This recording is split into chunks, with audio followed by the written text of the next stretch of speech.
Also ich bin gern in der Landschaft, in der Natur draußen. Da habe ich natürlich schon den Ausgleich, was ich brauche zum Betrieb.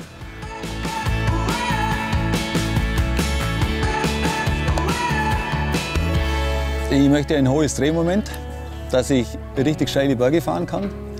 Und ich will einen Motor, der einfach ohne Probleme läuft.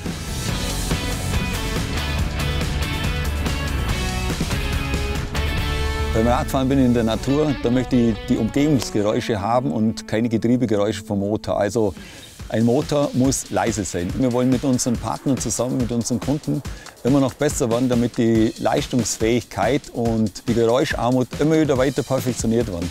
Und da können wir mit unseren Maschinen, mit unseren Werkzeugen einen sehr großen Anteil mit einbringen. Die E-Mobilität, die ist permanent steigend, der Markt ist riesig groß und wir wollen da auf jeden Fall ein Teil davon sein und uns einbringen, dass wir mit dabei sind. Für mich ist das eine tolle Herausforderung, das ist die Zukunft. Da möchte ich immer mit dabei sein, immer mit vorne dran. Das ist einfach ein tolles Gefühl.